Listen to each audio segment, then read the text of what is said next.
está nos céus, te louvamos, te agradecemos mais uma vez, Senhor, nessa quinta-feira. Obrigado por cada irmão e irmã aqui presente. Obrigado por mais essa oportunidade que tu me dá.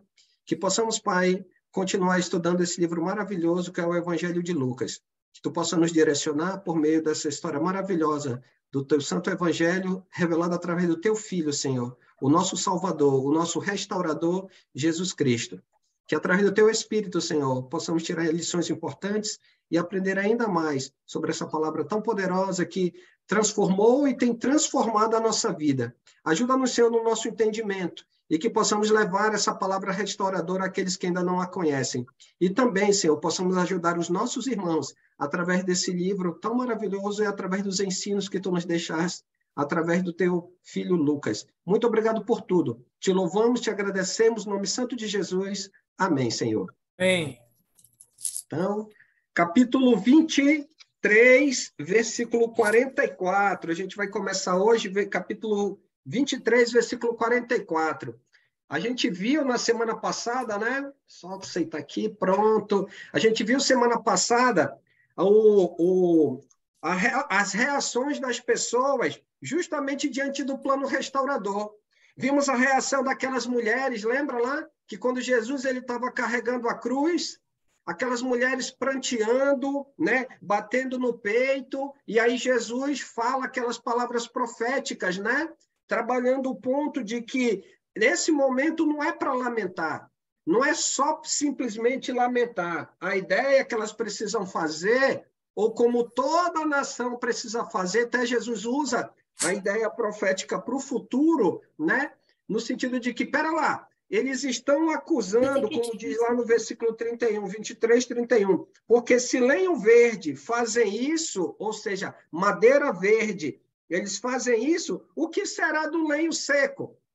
Em outras palavras, se os romanos estão tratando dessa forma, um inocente, o que dirá que eles vão fazer com os culpados? Que é quem? Que é a nação de Israel, né? Que são as pessoas. O que eles vão fazer com os culpados, se eles estão fazendo isso com ele? Então, isso mostra que esses que nesse momento estão numa situação de culpa, de pecado, que acusaram Jesus, mas na realidade a acusação está sobre quem? Sobre eles. E o resultado dessa acusação vai conduzi-los ao quê?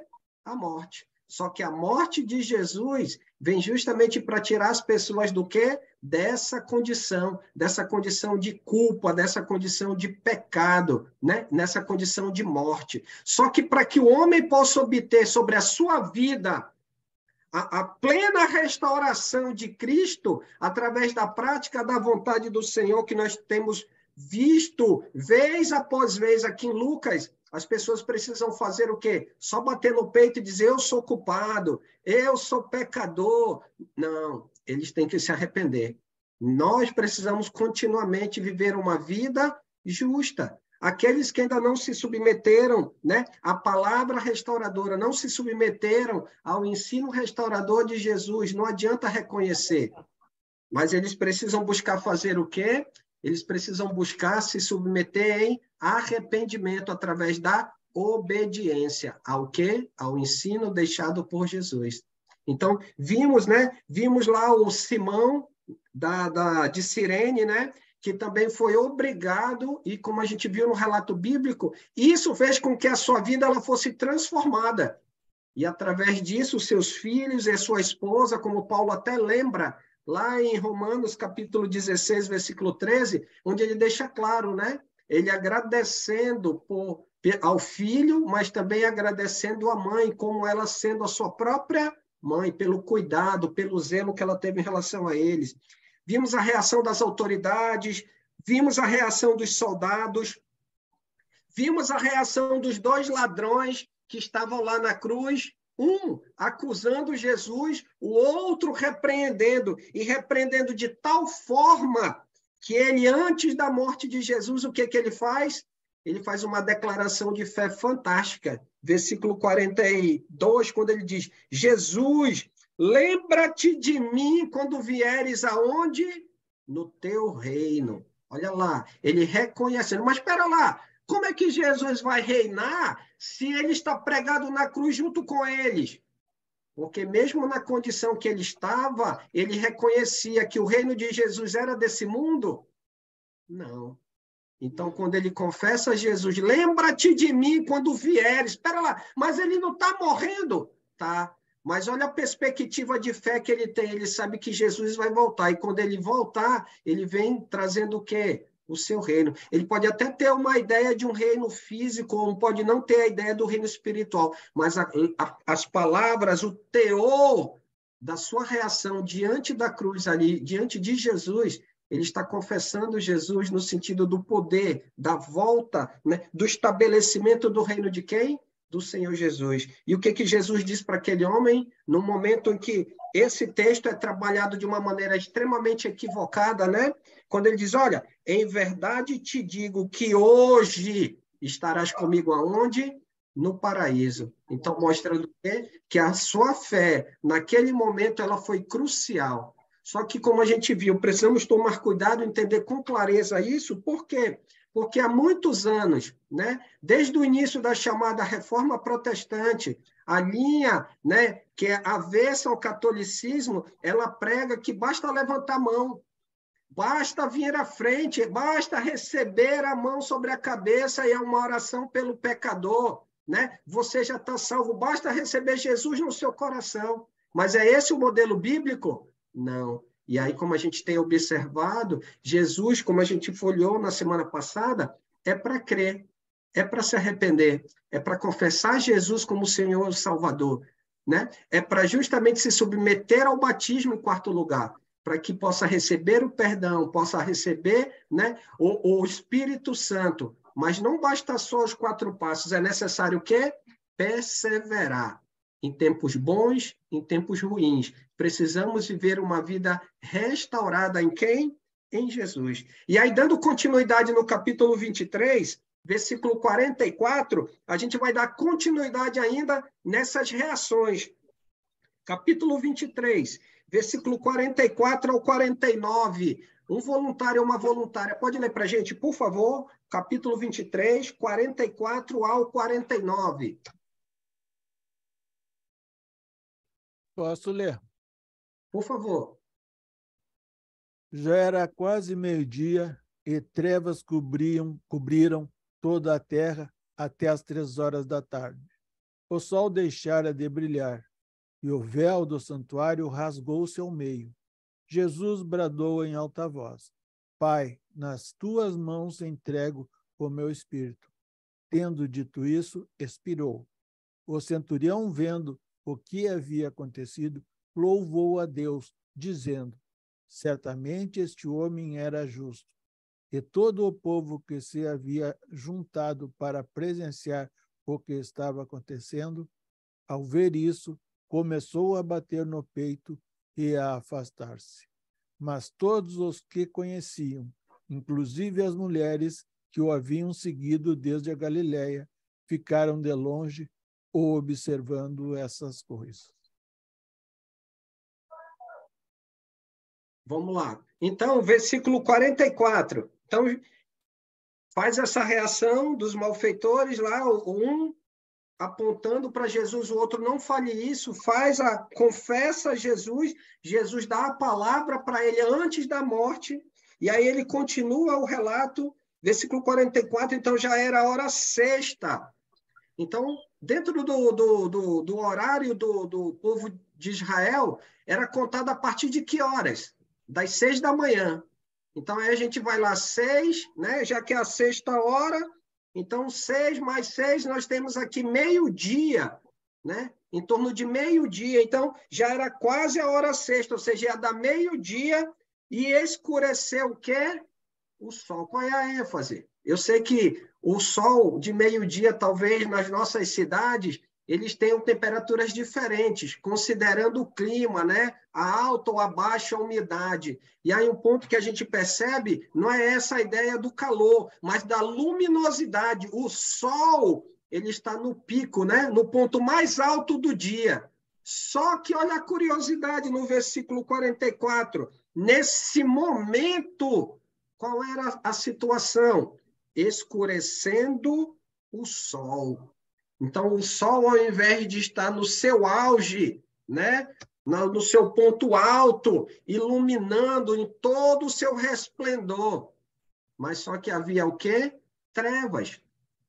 Por quê? Era um momento de alegria, de certa forma. Mas a gente pode perceber que sobre Jesus, naquele momento, estava o quê? Algo que justamente eu e você temos uma grande responsabilidade, que era o quê? Os nossos pecados. Lembra lá, em Mateus ele trabalha isso muito bem, quando Jesus ele brada, né? Quando ele diz Elohim, Elohim, lama sabachthani, Deus meu, por que me desamparastes? Por quê? Porque sobre Cristo estava o quê? Os nossos pecados. E aí isso é representado através do quê? Da natureza. E olha só, versículo 44, houve trevas sobre a terra até a hora nona. Ou seja, se hora sexta é meio-dia, hora nona seria que horas da tarde, então? 6 horas. Olha lá, 6 horas, né, que seria a hora 1. Então, nós temos 6 mais 9, né, vai dar o quê? 3 horas da tarde. 3 horas.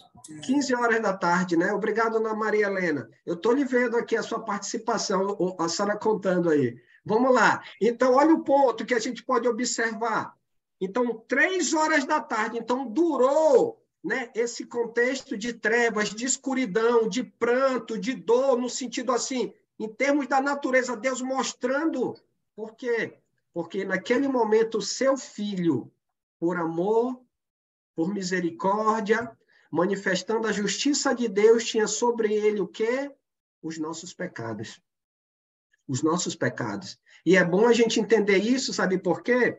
Porque se você viu na semana passada, ou acompanhou pelo próprio YouTube, né, a postagem da aula da semana passada, a gente viu lá no versículo 27 do mesmo capítulo, que eram mulheres que estavam batendo no peito, né, seguiam numerosa multidão do povo, e também mulheres dessa multidão batiam no peito e lamentavam. A gente vai ver já que também esse contexto, esse contingente de pessoas, ele não vai se resumir, ele vai aumentar. Tudo provavelmente considerando o quê? Todo esse contexto. Todo esse contexto que nós estamos o quê? Observando. Contexto de quê? De trevas, de escuridão. Porque imagina só, de meio-dia a 3 horas da tarde, o solzão bonito, só que dentro do contexto, o Lucas relata que havia trevas. Houve trevas sobre a terra. Escureceu de maneira sobrenatural, porque a esse horário o sol ele está reinando no céu. Só que havia o quê? Trevas. Continuando, versículo 45, olha lá o que diz. E rasgou-se pelo meio o quê? O véu. O véu de onde? A gente que tem estudado o Êxodo, ainda não chegamos nessa parte, ainda não chegamos na parte do tabernáculo, né? A gente já está caminhando para a celebração da Páscoa, mas dentro do contexto de Êxodo, a gente vê a construção dessa figura.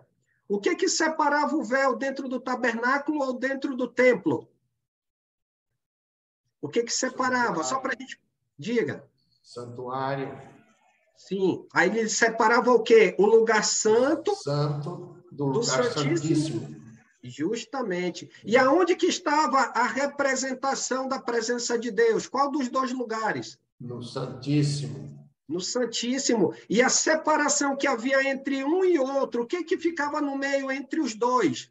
O véu. O véu. E aí que está o ponto. Então, Deus, nessa figura, porque aí a gente pode trabalhar a ideia de que o judeu tinha, né, porque Deus assim construiu a ideia desde do início lá no tabernáculo no deserto, da sua presença, né? Aonde? No tabernáculo. Tanto é que os objetos, todo o material do templo era carregado por qualquer pessoa? Não, era carregado unicamente pelos levitas, justamente por causa do quê? Da consagração, da ideia da importância no contexto que eles tinham da adoração, né? Então, não era para qualquer um. Eu ou você, no caso, se fôssemos judeus, e aí não fôssemos levitas, fôssemos de qualquer tribo, a gente chegasse, eu quero ajudar, eu quero me voluntariar, deixa eu pegar aqui e transportar a Arca da Aliança.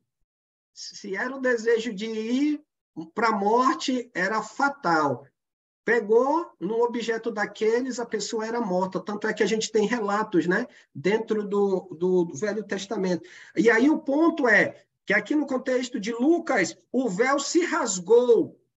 E aí, em Mateus, segura aqui Lucas 23, vamos lá em Mateus 27, versículo 51.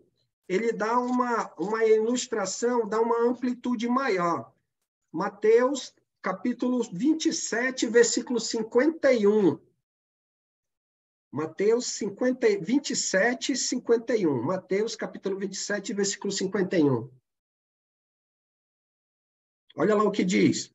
Eis que o véu do santuário se rasgou em duas partes, partes de alto a baixo, e tremeu a terra e fenderam-se as rochas. Então, olha só, em Lucas, ao descrever esse fato, diz que apenas rasgou-se, né? Ou seja, aquilo que fazia parte do lugar santíssimo não vai estar mais lá. Só que em Mateus ele transmite uma ideia ainda maior. Rasgou-se de onde até onde? Isso, de cima a baixo. Ou seja, essa a ideia de que essa separação ela partiu a iniciativa disso partiu do homem? Não. Ela partiu de quem? Ela partiu de Deus. Justamente por quê? Porque aqui nesse ponto, se Deus, ele era Deus somente dos judeus, se Deus era Deus somente do povo de Israel, Deus agora, a partir da morte de Jesus, ele vai ser acessível por quem? Por todos os homens, por toda a humanidade. E aí o que a gente vê? Lembra aquela promessa de Deus a Abraão, lá em Gênesis capítulo 12, versículo 3, lá no finalzinho, quando ele diz, né, que da sua descendência eles seriam benditas todas as famílias da terra. E é o que a gente está vendo. Então, Deus, ele já não vai ser mais Deus exclusivo de quem? Dos judeus, dos judeus.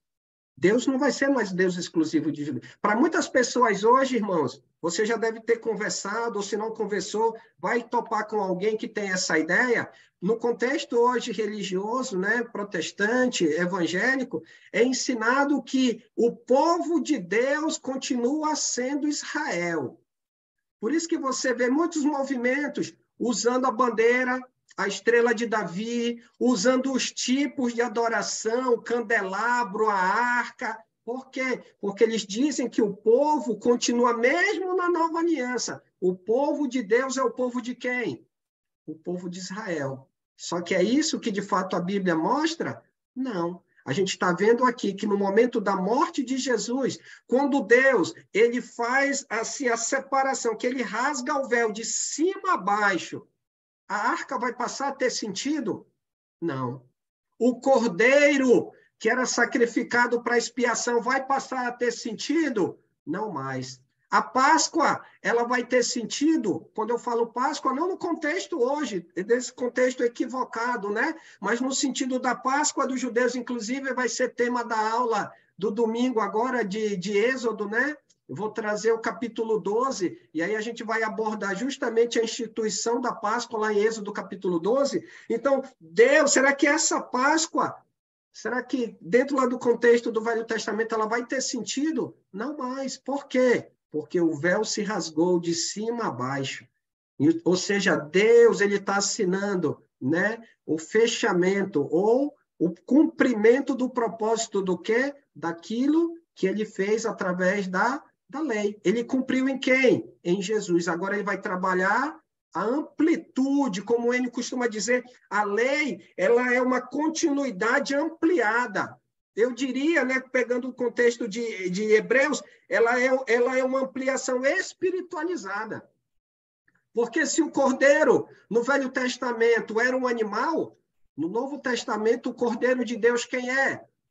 É Jesus. Jesus. E aqui, diga, irmã. Alessandro, Jesus é o sumo sacerdote. Isso. Então, rasgado o véu, deixa de existir o tabernáculo e ele é o nosso sumo sacerdote, só que ele reside hoje não mais no tabernáculo, mas sim nos nossos corações. Né? Justamente, e esse que é o ponto. E eu complementando essa ideia que a senhora trouxe, habitando nos nossos corações, e o tabernáculo de Deus não é mais físico, não é verdade, Renata? Somos nós. Eu, você, somos o templo do Espírito Santo, como é bem trabalhado por Paulo lá em 1 Coríntios, não é verdade? Olha lá a ideia da amplitude espiritualizada. E é justamente a gente vê isso partindo daqui. Jesus, ao entregar o seu Espírito, né? Como a gente vê, e rasgou-se o véu do alto do santuário. Então Jesus clamou em alta voz, Pai, nas tuas mãos entrego o meu Espírito, e dito isso, expirou, morreu. E aí o que aconteceu? Aquilo que a gente vê lá em Colossenses capítulo 2, né? Se cumpriu. A lei de ordenanças, ela se cumpriu em quem? Em Jesus. A partir daqui agora, Jesus, com a sua morte, ele estabelece a nova aliança. E é o que a gente vai ampliar para o contexto de Atos, né? Assim que finalizarmos Lucas, o Enio vai trazer para a gente a introdução do contexto histórico e teológico de Atos, e aí nós vamos dar continuidade, né? Dentro do contexto de Lucas, mas numa amplitude agora, dentro da nova aliança, no livro de Atos. E aí podemos navegar dentro das cidades, do crescimento, da propagação do evangelho. Então, o ponto que a gente observa aqui, então Jesus ele clama em alta voz, Pai, nas tuas mãos, entrego o quê? O meu espírito. Dito isso, expirou. Olha a reação de uma pessoa importante, provavelmente o responsável por toda a conduta, todo o cortejo, quando eu digo cortejo no sentido de acompanhar Jesus da saída lá do Forte de Antônia, onde morava, onde residia Pilatos, até o Calvário, né? Ele provavelmente coordenou tudo isso, o versículo 9, que é o centurião romano.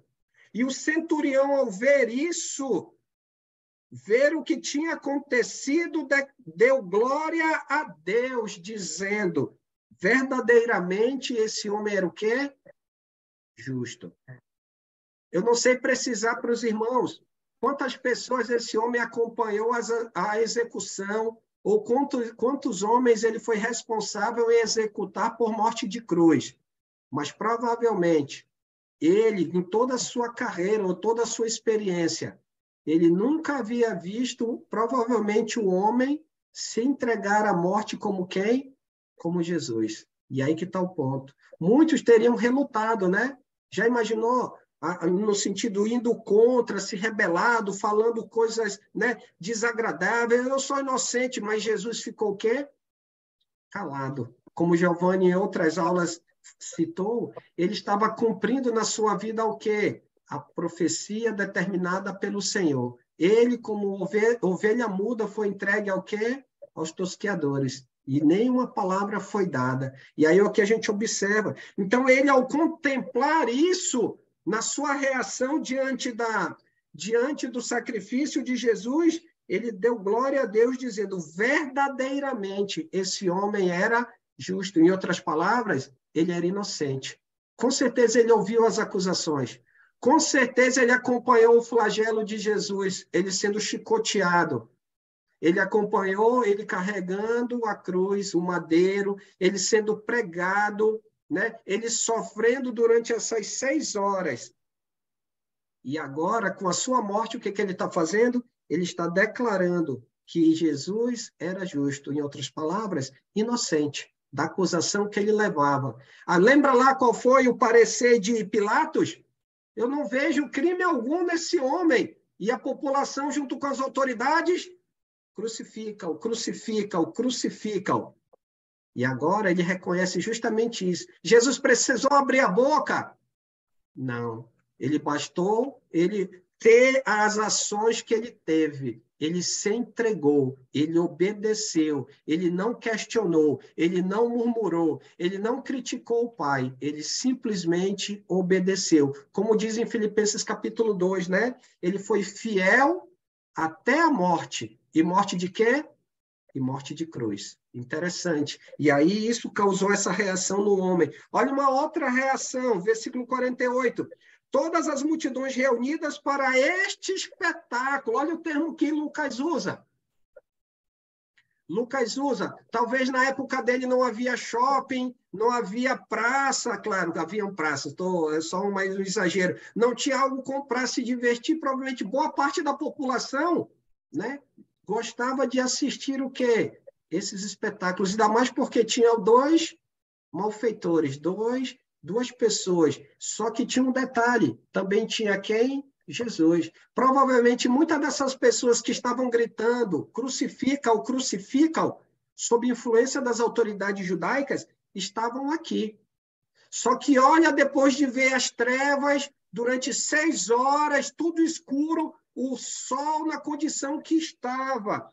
Mateus relata que houve um tremor de terra, rochas partiram ao meio, considerando o tremor. E a gente observa aqui, versículo 48, e todas as multidões reunidas para esse espetáculo, vendo o que havia acontecido, retiraram-se a lamentar, batendo no peito. Era para lamentar? Não era para lamentar. O que Jesus disse? Que não era para elas lamentarem. Lá no capítulo 23, versículo 27, 28, diz assim, porém Jesus, voltando-se para ela, diz, filhas de Jerusalém, não choreis por mim, chorai antes por vós mesmas e por vossos filhos. Ou seja, é para que eles pudessem chorar por eles mesmos, porque o próprio Jesus, ele era o quê?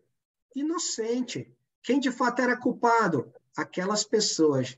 Lembra o discurso de Pedro, lá em Atos capítulo 2, 36? Esteja absolutamente certa, pois toda a casa de Israel, que a este Jesus que vós crucificastes, olha lá, que vocês mataram, em outras palavras, Deus o fez Senhor e Cristo.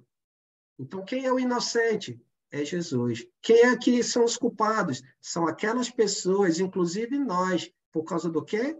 Dos nossos pecados. E aí que está o ponto. Então, eles precisavam lamentar, mas mais do que lamentar, eles precisavam se arrepender. Eles precisavam procurar ouvir, entender e obedecer, colocar em prática, manifestar uma fé obediente em relação ao quê?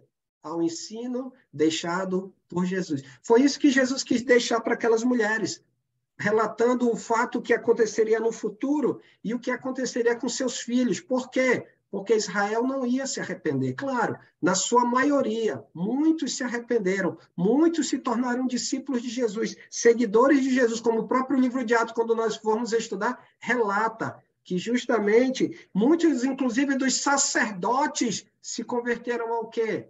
Ao cristianismo, se submeteram ao senhorio de Jesus.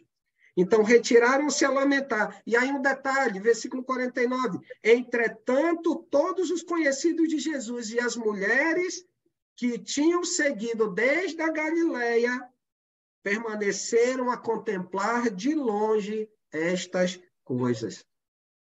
Então, ficaram lá, aguardando, esperando, justamente ao longe, para ver o quê? Para ver o que aconteceria. Por quê? Lembra? São 3 horas da tarde.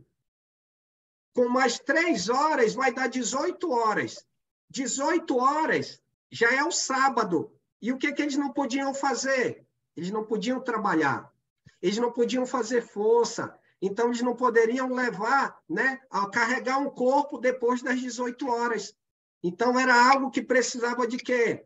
De urgência. E é justamente o ponto que a gente vai observar. Versículo 50, alguém pode ler para a gente? Versículo 50, capítulo 23, 50 ao 56. E aí a gente vai entender um pouquinho com essa abertura aqui, entender o porquê da correria, né, desses homens para justamente enterrar a Jesus e por que ficou faltando. Né? Posso ler, Sandro? Pode, dona Jovina. 50 ao 56, por favor. 50 ao 56, né? Isso. E eis que certo homem chamado José, membro do Sinédrio, homem bom e justo, que não tinha concordado com o desígnio e ação dos outros, natural de Arimateia, cidade dos judeus, e que esperava o reino de Deus.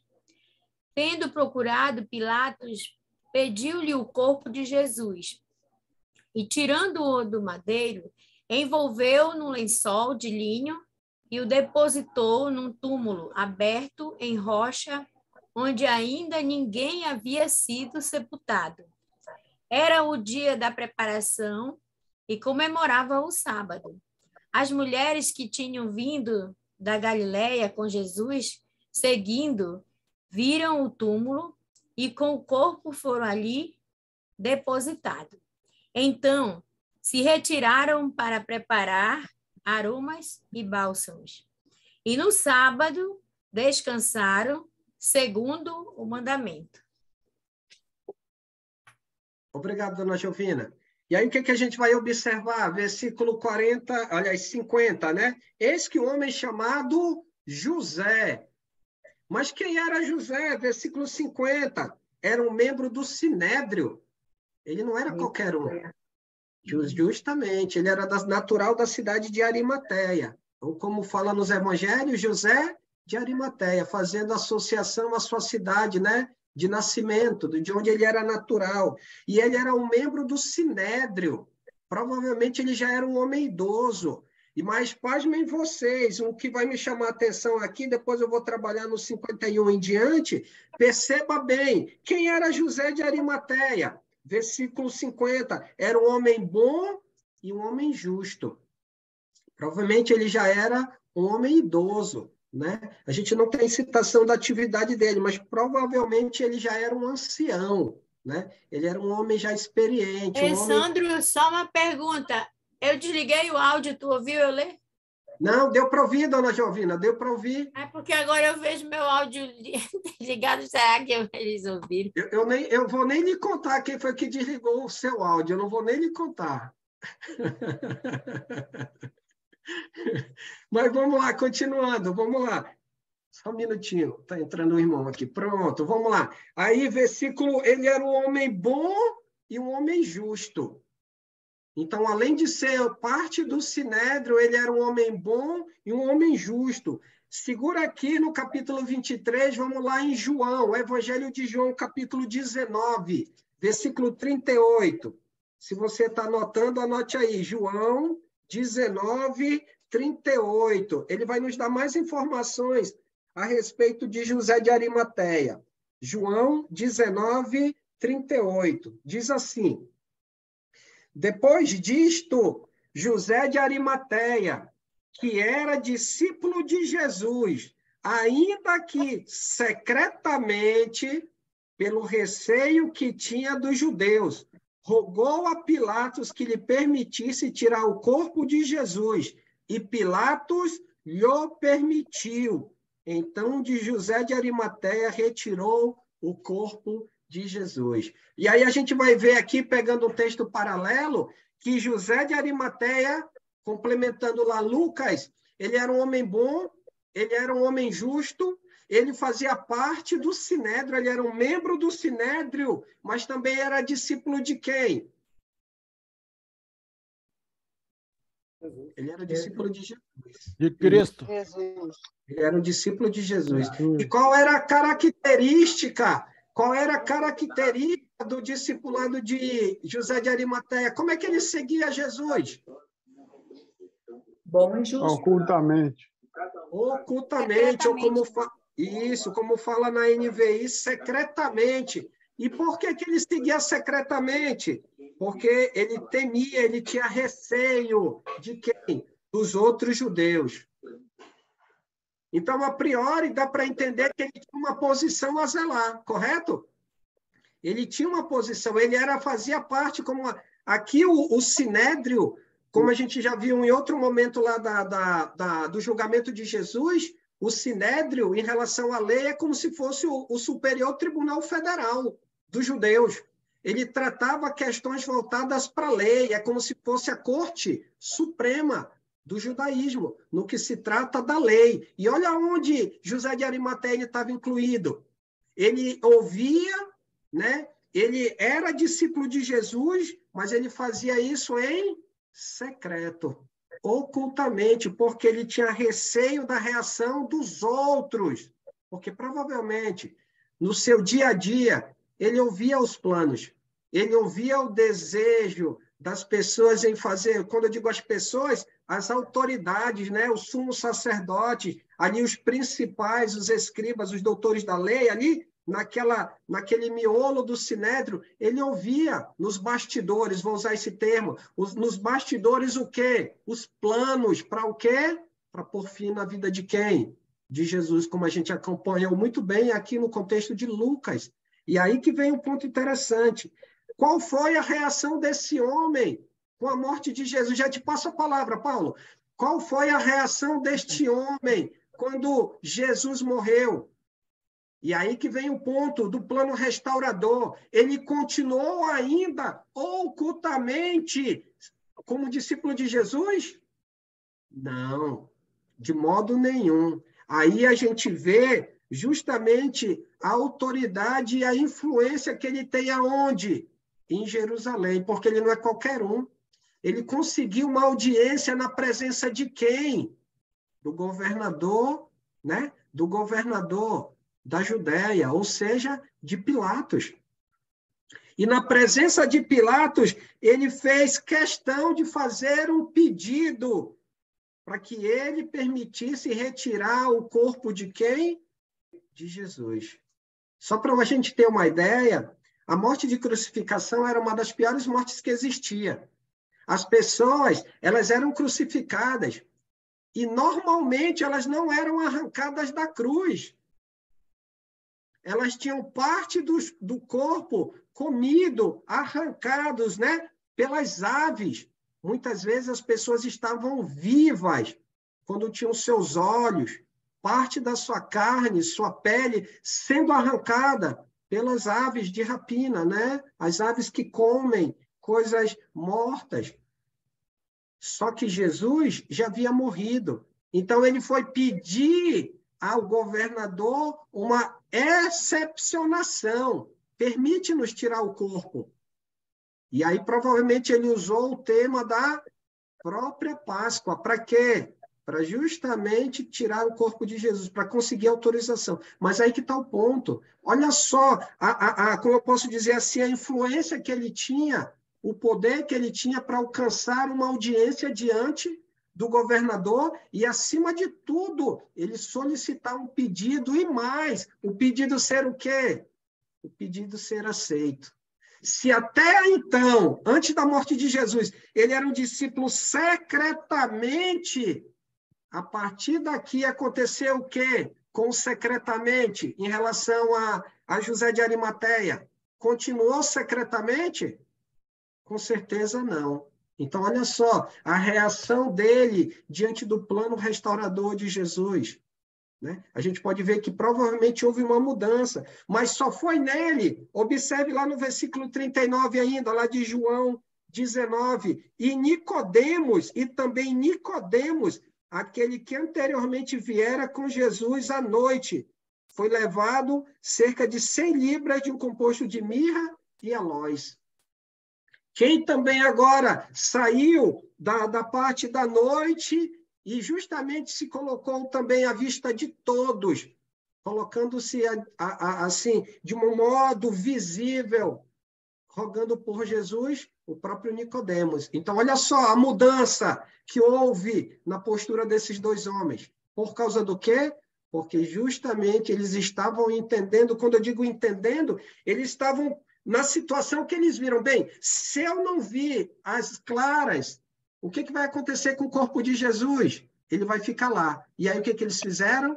Eles se mostraram. Se antes era secreto, eles se colocaram à vista de todos. Ou seja, justamente eles buscaram fazer a sua parte. E aí por isso que diz 51, e já te passo a palavra, Paulo, que não tinha concordado com o desígnio e ação dos outros, natural de Arimateia, da cidade dos judeus, e que esperava o reino de quem? De Deus. Olha lá, olha a expectativa dele. Espera lá, mas Israel física não é o reino de Deus? Para muitos judeus naquela época, é o reino de Deus. Só que aqui ele está entendendo, quando Lucas deixa isso registrado, é porque na cabeça de José, ele estava esperando o quê? Justamente o cumprimento da palavra que Jesus havia ensinado. Lembra lá, se de fato a liderança judaica ela fosse realmente fiel à lei, eles não seriam os primeiros a estarem sentados aos pés de Jesus ouvindo o seu ensino? Sim, porque eles eram os homens que conheciam a palavra. E o que José de Arimateia fez agora? A gente deixa ver o relato de Lucas, ele reconhece a respeito da vinda do reino de quem? Do reino de Deus. E aí, olha só, o poder restaurador de quem? De Jesus. Isso que aconteceu, né? Mas isso após a morte de Jesus. E é justamente aquilo que Jesus disse para aquelas mulheres. Ele não é para lamentar, é para mudar, é para se arrepender. Diga, Paulo. É interessante que ali em Mateus, onde faz esse comentário de José de Arimateia, estou tentando achar aqui, calma aí. Fala que ele era um homem rico, né? No 27, né? Ao cair da tarde, chegou um homem rico de Arimateia, né? E a gente vê que cumpre, né? As profecias, né? Que nem está lá em Isaías, né? Isaías 53, no 9, fala assim: foi dado um túmulo com os ricos e com os ricos em sua morte. Então, assim, ele teve um sepultamento de honra, né? No caso, né? Onde Arimateia reconhece quem era Jesus por ser seguidor, né? E ele faz com que ele cumprida essa profecia de Isaías também, né? Nesse sentido, né? Para a gente ver como é que Deus, hein, Paulo, hein, irmãos? Como Deus ele faz questão, né? Aquilo que ele promete, aquilo que ele diz, ele cumpre. E aí que nos incentiva ainda mais no contexto da nova aliança a permanecermos em quê? Na palavra, a permanecermos na restauração, a dia permitirmos a prática do quê? Da palavra, da vontade do Senhor, para que eu e você possamos ser restaurado cada vez mais, estarmos adequados à vontade de quem? Do Pai. Por quê? Porque se Ele nos prometeu vida eterna, Ele vai cumprir nos dando o quê? Vida eterna. Entendeu? Olha só o ponto que a gente precisa observar. E aí José de Arimateia, 52, tendo procurado Pilatos, pediu o corpo de Jesus, como a gente viu lá em João capítulo 19, e tirando do madeiro, provavelmente aqui quando diz, provavelmente ele, Nicodemos e outros, ele sendo homem rico, já imaginou, Paulo, esse termo lá de Mateus? Não, pera lá, mas eu não vou sujar minha mão. Mas como? O que eu posso fazer por Jesus? Pedir para o governador? Eu faço isso. Não tem quem o tire da cruz? Eu vou tirá-lo. Olha lá, o entendimento dele, na expectativa que ele tem do quê? Do reino de Deus. Porque este esperava o reino de Deus. Olha a expectativa dele sobre o poder de Deus, sobre o próprio Jesus. Tirando do madeiro, envolveu no lençol e depositou. Essa palavra depositar aqui na revista atualizada, ela não é muito feliz, né? É como se pegasse algo e jogasse num determinado ponto. Pegou aqui e jogou. Na NVI ela é melhor porque ela diz assim, envolvendo no lençol de linho e o colocou no sepulcro. Né? Então, ou seja, eles pegaram, enrolaram Jesus, levaram o corpo e colocaram ele no túmulo. Agora, olha um detalhe, um túmulo novo, ninguém havia usado. Então, um túmulo novo, versículo 53, e o depositou num túmulo aberto em rocha, onde ainda ninguém havia sido depositado. Diga, irmão José. Então, vendo a condição de sexta-feira, próximo às 6 horas da tarde, o judeu não pode fazer mais nada, e José de Arimateia, Nicodemos, vão agora retirar esse corpo do madeiro e sepultar, para preparar para o sepulcro, lembrando que judeu, tocarem em algo morto, algum cadáver, fica impuro. E eles não olharam nem um minuto sequer as condições que eles iam ficar posteriormente, mas foram cuidar do sepultamento de Jesus. Era isso. Obrigado. E aí é um ponto que, por isso que me chamou a atenção ao preparar, né, para a gente poder aprender hoje com a palavra, o destaque que Lucas ele dá no final do versículo 51, e que esperava o reino de Deus. E que esperava o rei. O que é mais importante para José de Arimateia? Como o próprio João destaca lá, o que é mais importante para Nicodemos, para essas pessoas que estavam lá? O mais importante era justamente a expectativa do que se vinha, né? Daquilo que Jesus havia ensinado. Talvez de uma maneira distorcida ainda. Talvez José de Arimateia, como um homem versado na lei, ele já estava ligando esses pontos, diferente dos outros. Por quê? Porque ele, como homem, considerando a questão econômica, ok, mas principalmente ele já sendo um homem de idade, provavelmente conhecedor da palavra, ele já estava ligando A com B, com C, então ele já estava ligando os pontos em relação a quem? A Jesus. E aí, como a gente viu, como o senhor bem destacou, versículo 54, Lucas deixa bem claro, era dia da preparação, ou seja, estava chegando 6 horas. E aí, o que o judeu precisava fazer antes das 6? Se preparar para onde? Para o sábado. Porque aí no sábado era o descanso, ou seja, eles não iam se devotar ao trabalho, né? Eles não poderiam carregar corpo, eles não poderiam enterrar ninguém, eles não poderiam assim fazer os preparativos do enterro, do sepultamento. Então, ele deixa muito claro, ou seja, em outras palavras, quando o Lucas destaca isso aqui, ele está dizendo que o enterro ele foi realizado com certa pressa.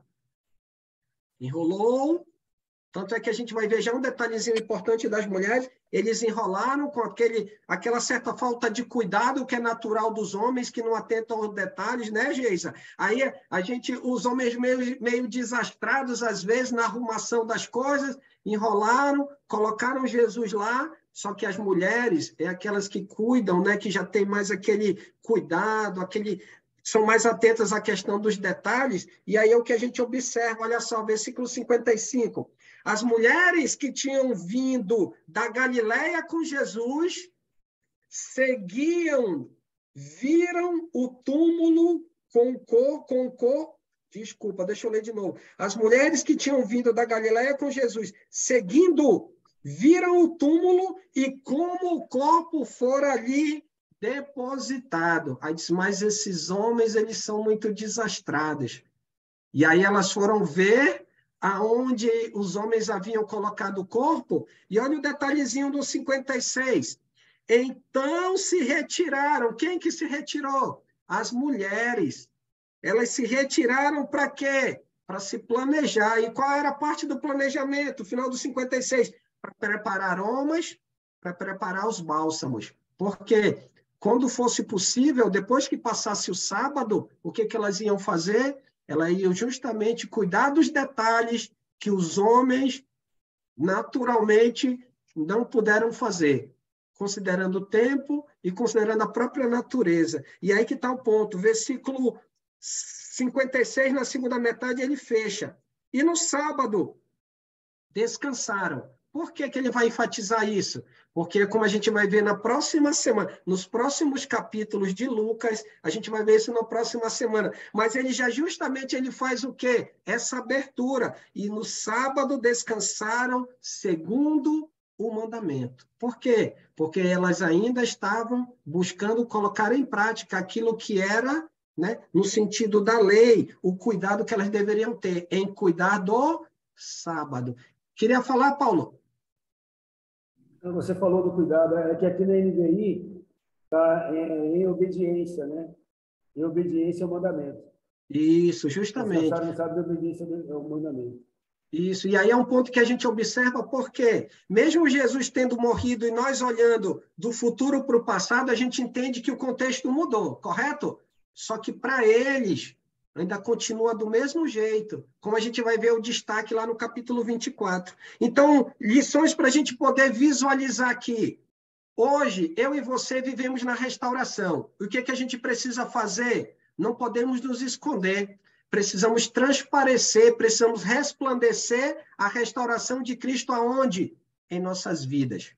E um outro ponto, como foi destacado, né? Não podemos, se tratando das coisas do reino, não, isso aqui eu não posso fazer, não, isso aqui eu vou sujar a mão, né? E isso aqui não posso dizer, se tratando da vontade, do cumprimento da vontade de Deus, se tratando do contexto do reino, irmãos, nós não podemos nos negar a suspender as mangas e colocar a mão no arado e propagarmos o reino restaurado. O reino restaurado, ele pode ser transmitido através de palavras, mas o reino restaurado pode ser transmitido através das nossas vidas. Um certo pregador, quando esteve em Manaus, ele dizia, a Bíblia, muitas vezes, que pode ter muito efeito sobre a nossa família e sobre as pessoas que a gente conhece, muitas vezes não é a Bíblia física, aqui, as letras, é justamente a Bíblia transmitida através das nossas ações, da prática da palavra, da prática do ensino. E aí, trazendo para o contexto de Lucas, da prática da restauração, dada por Cristo a mim e a cada um de vocês. Que possamos continuar essa luta, né? A persistência, essa perseverança, que não deixemos nada que está ao nosso redor, seja enfermidades, seja questão de saúde, seja questão econômica, nada nos impeça para que eu e você sejamos propagadores do reino restaurado. Que Deus possa continuar nos dando força, que Deus continue nos ajudando, porque ao redor de nós nada nos incentiva. O único que nos dá direção, aquele que nos dá força, é o Senhor Jesus, aquele que morreu na cruz e entregou a sua vida por mim e por você. Alguma pergunta, algum comentário antes de a gente fechar com a oração com o irmão Paulo Sérgio? Amém. Tranquilo? Amém. Irmão Paulo Sérgio, com você. Oramos. Senhor Deus, amado Pai, muito obrigado, Senhor, por mais essa oportunidade, Pai, de estar reunido aqui, Senhor, com nossos irmãos, Pai, em espírito e em verdade, Pai. Estamos, Senhor, estudando e hoje com o irmão Alessandro, Pai, a respeito da morte de Jesus, onde Jesus inocentemente foi crucificado no madeiro por nós, pelos nossos pecados. Então, a honra e glória a todo é a Deus. Então, por isso estamos aqui aprendendo cada vez mais da sua palavra para poder passar adiante, evangelizando outras pessoas. Pai, nos dê sabedoria sobre essa sua palavra, todo o entendimento, Pai, que nos ajuda a compreender o que o Senhor deixou para nós, Senhor. Que em nome do teu Filho, amado Jesus. Amém. Amém. Obrigado, irmão Paulo. Amém. Obrigado, irmão. Amém. Boa noite, a paz de Cristo a todos. Mandei aí, viu, Lívia? Tá aí com o Alessandro. Tá. Irmão. É o Giovanni também. Valeu, Giovanni. As irmãos